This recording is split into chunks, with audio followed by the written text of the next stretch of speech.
Amazing, my beautiful viewer. We are back and just asking a few questions here and there and judging on a few things that have been happening. But one thing that makes me so happy is that the Arab world is opening up for modernity. When I talk about modernity, I'm talking about when it comes to things to do with the life issues. There are one Arab countries are most of the reserved countries or reserved people who work or do things completely according to what their holy book says, that the Quran.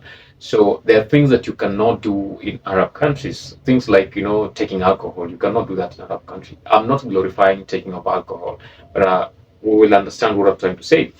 Things about women going to work, women working. There are things that don't really work within the Arab countries, especially the Muslim women. You're not supposed to, like, there's no equality between men and women in most of the Arab countries. Men will have the higher positions and women will have lesser positions. Like, the work of a woman is mostly in the house to make sure that the husband is okay, everything done in the best way and all that. And again, that is not a bad thing. That's a good thing, by the way. It's not a bad thing, it's a good thing. So don't misunderstand me on this. And with that, without fact that they're not so much open to most of the things. I think they've missed out on most and many things that are happening within the world and all that.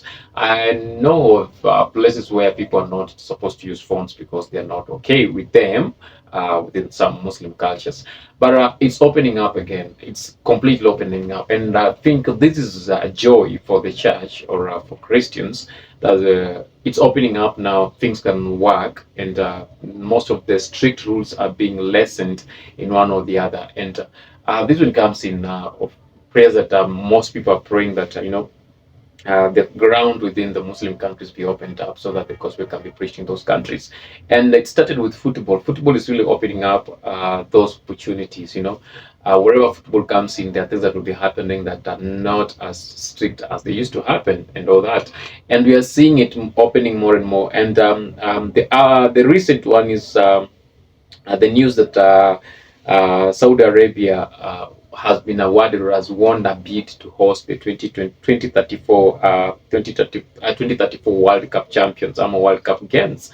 Wherever football goes, remember, all these people cannot be narrowed down to some specific issue that they cannot take alcohol. They cannot. I know they will bring all these things that they will control, but controlling that is not that easy. And all the fans who are coming in might not ascribe to Islam rules and all that. So that means there be freedom for them to do whatever they want. If they have freedom for whatever they want, does it mean that the kingdom of Saudi Arabia is, don't want to use the word running away? Does it mean that the kingdom of Saudi Arabia is making the rules easier for other people to come in, for developmental other people to come in so that they can develop that country or develop the kingdom in a better way?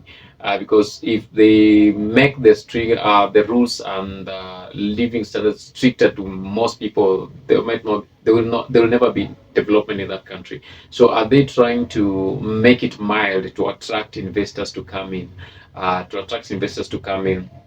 and develop that country? If that is the deal, will it be open for other Christians to also do the investments? Yes, all they need is investments.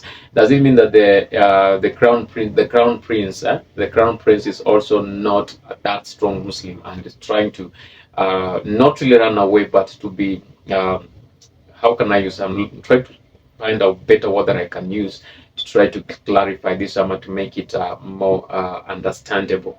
Does it mean that it's trying to be a liberal? Yeah, that's what I was looking for. Does it mean that it's trying to be a liberal Muslim who is a Muslim but can still do these other things that the Quran does not allow? And that is mixing with the non-believers, like Muslim non-believers, guys who are not Muslims, doing business with non-Muslim believers, making alliances with non-Muslim believers. That is making alliances with like Israel, US, that mostly are known to be sworn enemies to most of the Arabic countries, especially those who believe in in radical Islam? Is he trying to be that good friend to develop, to attract development?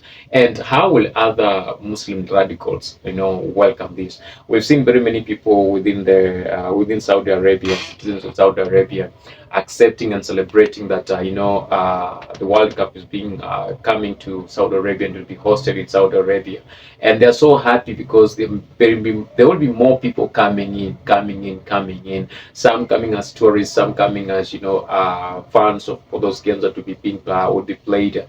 Some there is this stuff, it's like they'll be having a real world for once in a while. They'll be having a real world with them, a world that is filled with every filthy happenings and every good happenings that comes with the soccer fans. Soccer fans have their own way they celebrate their games and all that. They have their own way they do whatever they want to do. So that is going in Saudi Arabia in 2034. I just want to look on the developments on the same, on how people will react on the same, and how the development will go on the same, and different people giving different views. Rema Badar Al Saudi says on X here, congratulations to my nation, the Kingdom of Saudi Arabia, and its youth on winning the bid to host the World Cup 2034. This momentous achievement underscores our determination to support sports and improve quality of life in alignment with the goals of Vision 2030. The Kingdom is excited to show its gold sports leadership immersed in a vibrant culture while demonstrating its commitment to sustainability and excellence. Wow, that's so beautiful, especially if it's coming from a Saudi Arabian woman. It's very, very, very much beautiful. So, I know different people react on it differently, depending on what they feel about that. And all the reactions I just want to get is more reactions from these radical Muslims. Will they welcome the move, or they won't welcome the move? And we get that and see what happens next. Yeah, what happens next? The doors are opening. For me, I'm happy. The doors are opening in Saudi Arabia. The doors are opening. The next thing I would like to see, or I'm really praying to start seeing, is millions and millions of baptism happening within the Saudi Arabian kingdom and other Muslim countries. I would like to see house churches being planted in those areas. The area opening up for religion, other religions to come in. And I believe if that happens, then it will be very much easier for Christianity to take roots. I know it has taken roots already because they are believers within that area. But what if they're given the freedom to express their faith, freedom to share their faith, freedom to share whatever they feel, freedom to share their faith with other people, and freedom to have to congregate within whatever place they feel good for them to do the same. I'm really looking forward to that. I'm really looking forward to that. Really looking forward to that. I'm really looking forward to that.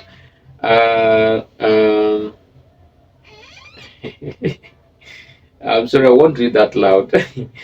um, mm, okay. Okay, we'll leave it to that. We'll leave it to that. We'll leave it to that today. But we'll keep on following on the updates and see whatever happens next on Saudi Arabia, and how other people will take this. Will they take it positively, or they will find it hard for them to work with this? And how as I said, other Islam nations will take this, because it's not as people would have thought ever and ever. But again, with development.